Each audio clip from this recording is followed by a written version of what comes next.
Thanks for coming, everyone. Afternoon.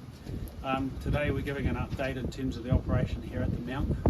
I can announce as of now we are moving into a recovery phase from a rescue operation.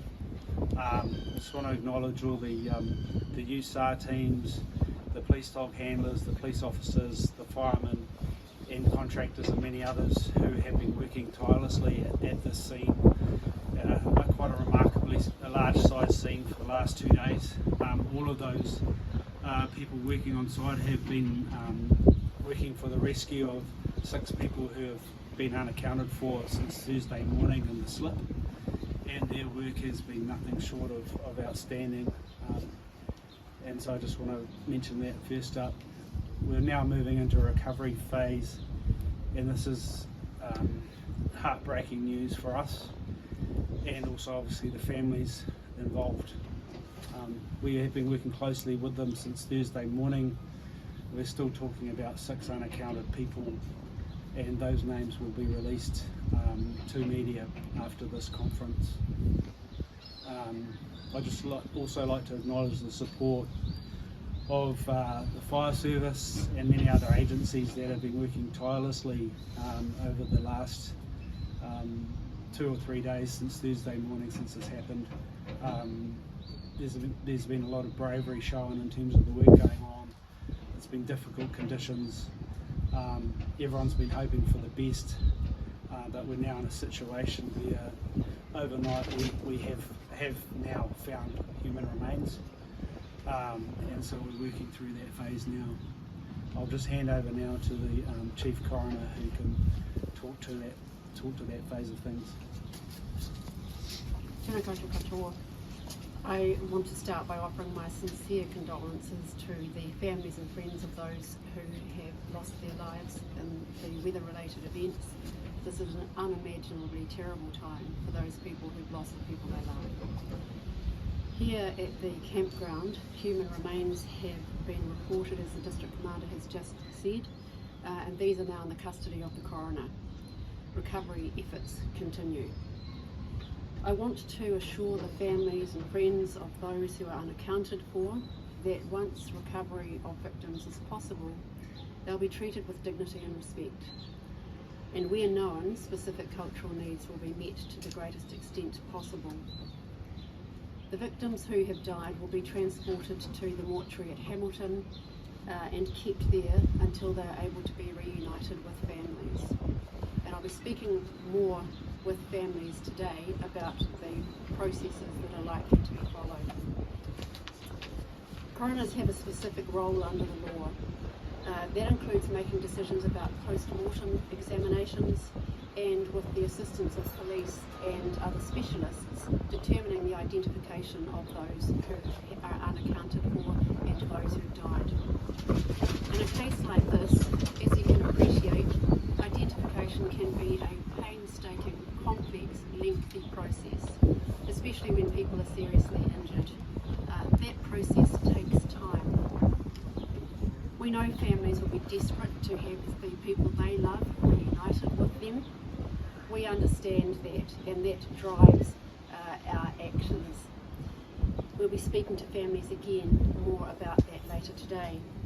But we have to get it right. We work very closely with police and other specialists. We follow international best practice. The last thing we want is to have any family traumatised by having a person other than their family member returned to them. And we know that that's happened multiple times when tragic events have happened overseas. We'll do everything we can to make sure that that doesn't happen here, and that means that we'll work as quickly as possible, but we will be taking every care to ensure that the identifications are accurate. We can't say how long that process will take, but I give my absolute assurance to all of those affected that we will work as carefully and as quickly as we can to reunite families. The police family liaison officers will keep families informed at every step of the process. Again, I want to reassure family and friends that the people they love who have died in this tragedy will be treated with dignity and respect as we work through the processes that we need to follow. my condolences to everyone affected. Tim, did you expect to move into a recovery phase so soon? Look, it's fair to say that the staff working at the site since Thursday morning have been living in hope that someone was still alive, and look, we're still working through it, and until we've actually completed the search, it's, you know, the likelihood of someone being alive is highly unlikely according to the experts, but you could never rule that out, and so we have never ruled that out for the first couple of days. So we've relied on expert advice, and also from what we've seen and uncovered at the scene, which has been a huge piece of work. And before you found these human remains, did you have any prior indication that was the case, or was it quite sudden? Sorry, what was the last bit? Was it quite sudden finding these human remains, or did you have any indication that you were on the right There was path? no indication of signs of life, and so we just found those human remains last night. How long do you expect this search phase to go on for? Sorry? What area of the search have you found these human remains? It's fair to say, I'm not going to speculate, go into the details, but it's in an area where we're expected to find those that are unaccounted for. A bush and bark. I'm not going to go into that. How long do you expect this next phase of the operation to go for? Look, as the coroner said, we have particular processes around that.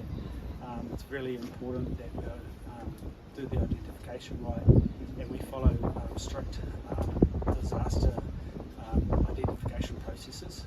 So we could expect this to take some days. But in terms of recovering all of those unaccounted for? Yeah, it could take some days from here. My main concern, and those behind me right now, is actually, whilst we've got processes to follow and we're managing all the different phases, is actually the safety of the staff working on it. If you look at the mount now, I don't think anyone would have envisaged a slip that size in terms of the depth and the width of it.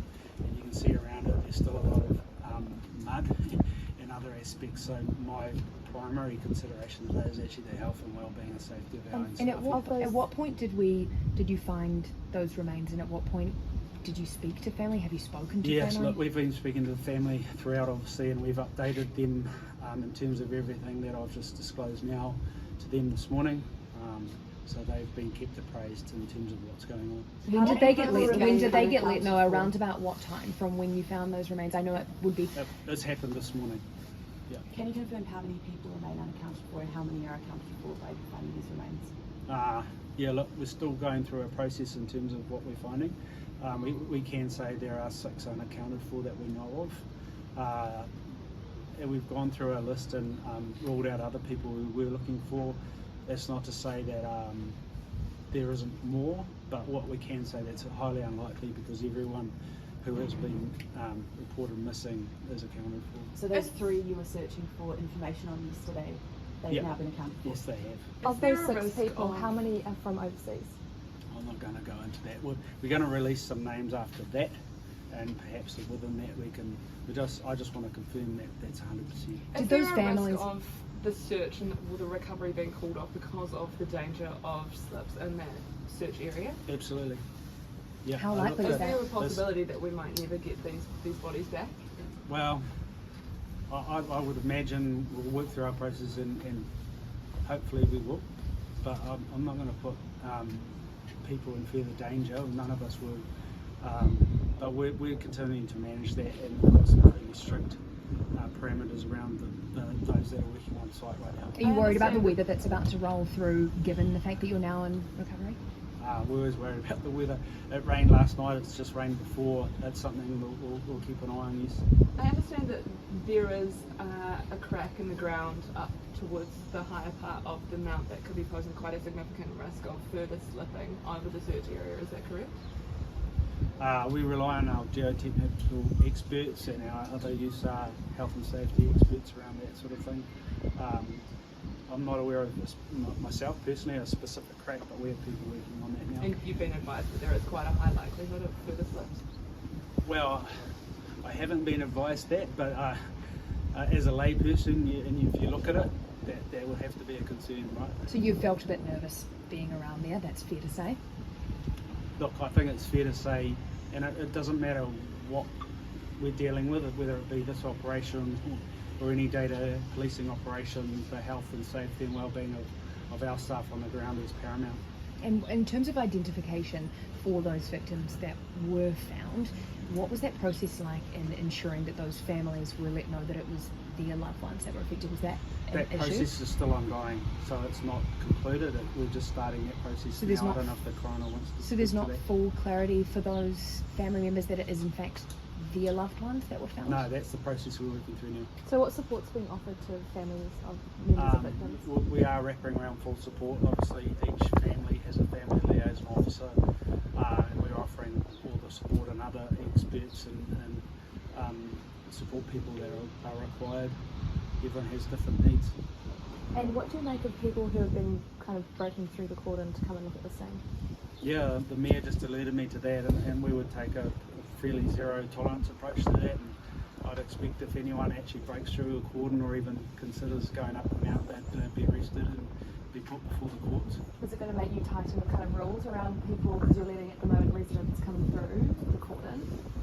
Are you going to tighten up kind of security around that? There's residents that live within the outer cordon, you could say, and in fairness to say, most people have been quite dignified and respectful in terms of what's happening here on the ground. You always get the odd person who shouldn't be doing that, so they will be dealt with accordingly. There was quite a lot of people though this morning walking on the beach past that cordon that looks to be maybe a little bit broken. Are you going to, going off of that, because you're going to restrict those cordons? Are you going to put up more cordons?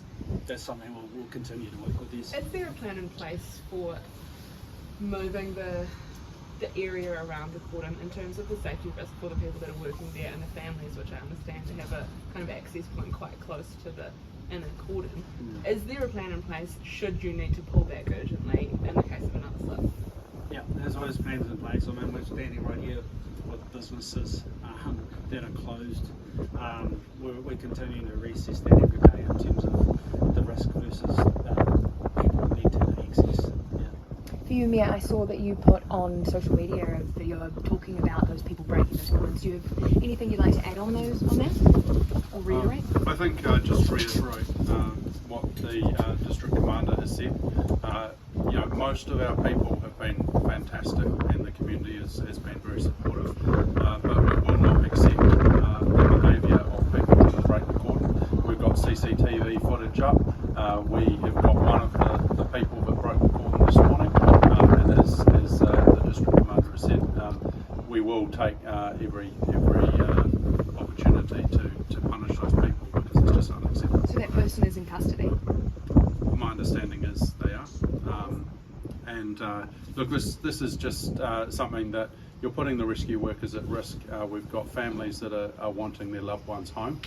Please let the people do their job, and you going to have a look at the scene is not that important. So absolutely, we're onto it, and we will beef up security if need be to stop these people. But this is not something that we should be doing at this time when we want to be focusing on the recovery efforts. In terms of the tikanga around this space here, are you clear on the rahui and what access that means for people who live in this area and would normally swim at the beach or Pilot Bay? Look, at the moment we're certainly working closely with iwi and the Moa Trust, obviously, who we jointly administer the mount with. A number of those discussions are still to take place, and certainly again we'll communicate what is at play, because it's important that we respect those cultural and I can tell you they've been involved around moving soil and things like that. This is a very sacred manga to our local iwi. So those sort of tikanga principles are certainly being taken. And given that importance, is there any indication from the council that you would consider closing permanent access to the mount? Look, we need to have those discussions, and as I say, we jointly administer the manga with the Moa Trust. So those discussions we have not had at this stage, and I'm not going to decide where those discussions will go, but they will be will be had at a later date, but still at the moment our thoughts and our priority is returning the remains of the people that remain here. And I'm just curious, how much, if you've been able to quantify how much dirt and debris you're working with in there to recover the bodies? Does anyone know that? Not sure who not a civil engineer, sorry. I've heard various reports, but I don't have a definitive number, sorry. Tim, for you as well, sorry, then what's both of yours, if you may, message to the families of 6 at this time? Yeah, look, obviously through the family liaison officers, our hearts go out to them. Whilst we couldn't begin to imagine what's going through their minds right now, we're working really closely with them to try and attend to every need they have. Obviously, just a really sad and tragic occasion. David, a question for you, if I may. FENZ has obviously been the lead on this operation. Can you describe the work that your staff have been putting into this operation, especially as it's moved into it? Okay, so we've had 25 urban search and rescue personnel on site since the beginning. The workers involved working in cooperation with the contractors and diggers as well as police to delayer, what we call delayering the site in a very delicate way. So even though they're very large diggers, they're actually delayering very sensitively, just thin slithers at a time, to ensure that anything in the way of human remains is identified. This has been a harrowing job. My respect goes out and thoughts go out to the families, but equally, for emergency workers, and particularly those working on site, it's as tough for them as well. There's psychological impacts and all the rest of it. And so I just want to acknowledge our people, but back to the work.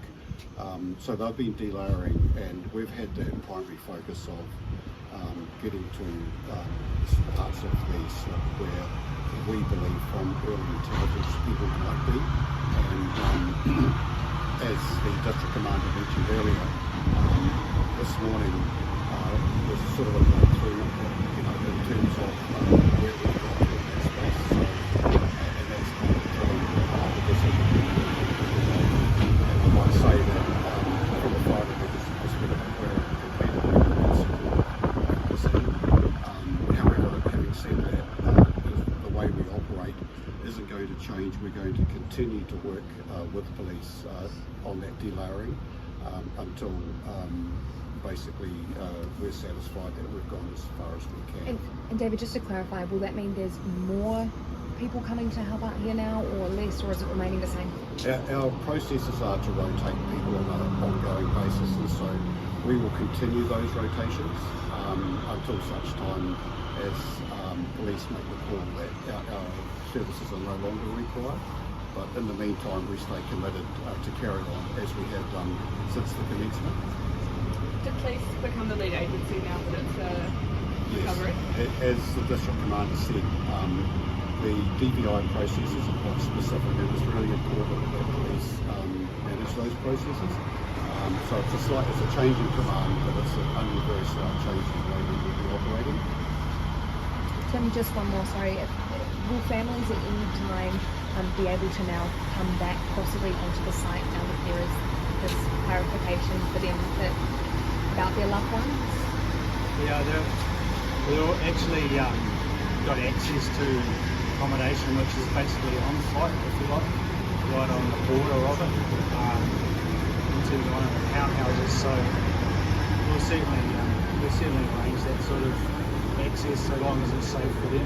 Does that make you nervous, the fact that we're a bit conscious of the weather and the slips, and those families are staying close by, quite close to the site? That's something we assess every day, every hour, in terms of what I said earlier on. I guess I might take one or two more questions, but I just really want to acknowledge the staff that have been working on the ground across all agencies.